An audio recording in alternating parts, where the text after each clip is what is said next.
I know these are, oh, gosh, 25s. Whew. Getting pumped up for the inspection. It's inspection day.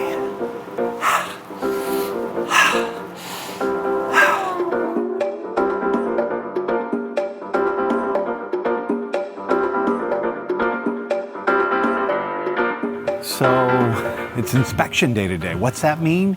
Every home, when it goes under contract or condo, gets an inspection. Even a piece of land or even a piece of dirt gets an inspection. There's all different types of inspections that you can have on a home. The general home inspection that we're doing here today, you'll have the home inspection, you'll have a mold inspection, you'll have a termite inspection, you'll have a seawall inspection, you'll have a pool inspection. So the more extensive the home, the more extensive the inspection. At least it should be. So you better ask your realtor that. What type of inspection do I need? We're gonna ask the inspector what are some of the key points to an inspection? What are some of the key elements to look for in an inspection?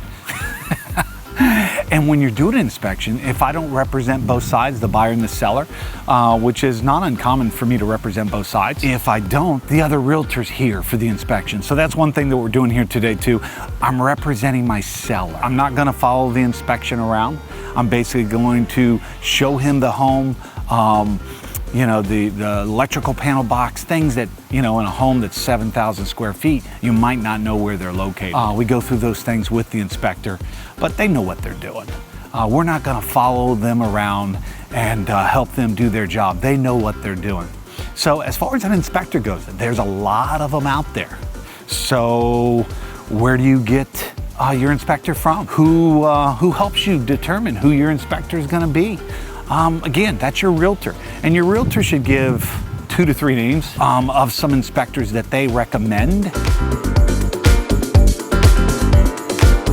Well, like this inspector right here, he's got multiple people on the job. It's not just one guy looking at this whole entire home. He breaks it up. One guy looks at all the mechanicals. One guy looks at the roof. One guy is the termite guy. One person is the mold guy. And then when an inspector finds something, what he'll do is note in his inspector that maybe you should talk to a licensed contractor about that specific item.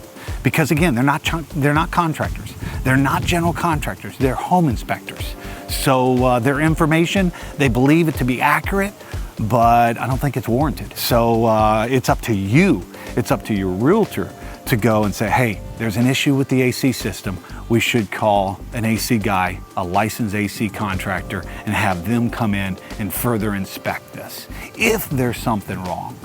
But these guys do a good job of picking up on things that, you know, that could be an issue. An inspection is very important to have when you're buying a home.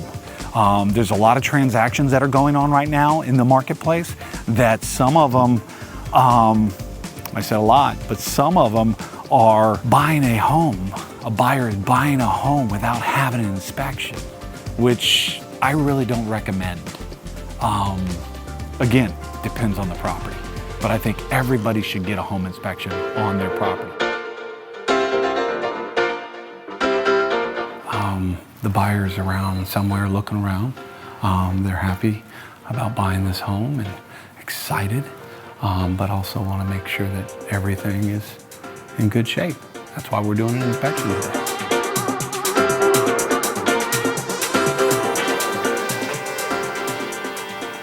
Hey Bill, how you doing? You got these little contraptions everywhere? Okay, so this is our mold, and then our radon machine is in there. Can we walk back there? Come on. Mold. Mold testing, yes sir. Mold testing? Yeah. This is the man, Bill. The home team. I'm Bill. And then back here you'll see a little green box, and that's a radon on it here as well. And you'll have these radon little machines all over the place. Well, we'll have 2 in a house of this size. Generally, in most average size homes, you only need one. Okay. It's centrally located and that type of thing. But the size of this house, we're doing 2 just because, like that. But Radon has to be here for a minimum of the 48 hours. These machines will take up to 5 days worth of readings if you have to. And it gives us an hourly reading, so then they take the average of it because radon levels will fluctuate up and down. Yeah. Some could go up to 5, 6 point or picocalories, and then 2 hours later it could be down to 3. So, and then you take an average of it. So that's why it's a minimum of 48 hours, and usually we get them within 2 to 3 days. And then, so that's radon, and that's mold. Correct. This is where you take air samples to find out what you're breathing, basically. This pulls right, we got a return right here. You take it at the return, because all the air comes back right here.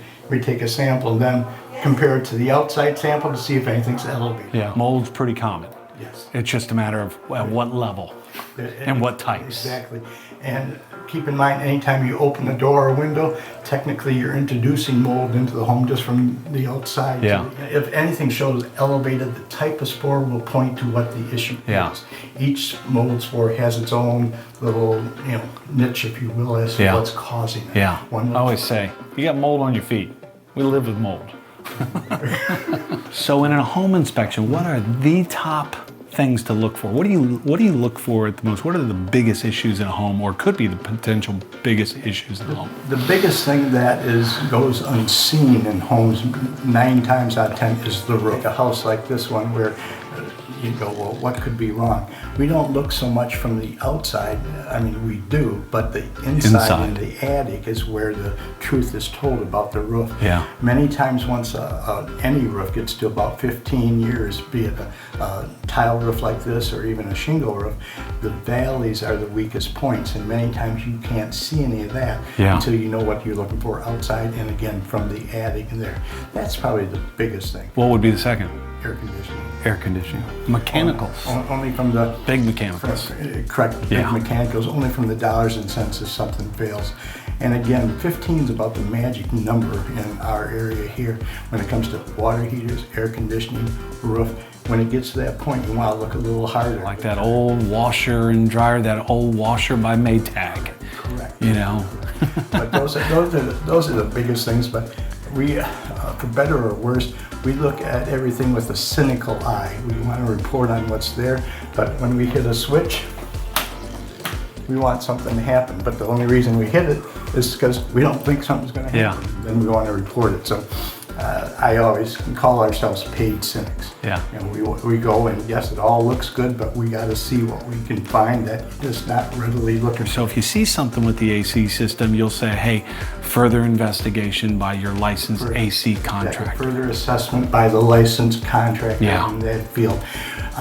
Technically in Florida, it's against the law for us to even recommend somebody to do the fix. We're there to report what you have, and if we can offer how to fix it, we may do that, but Mike might fix it one way, I might fix it a different way. Both might be right and correct, but we might go about it slightly differently there.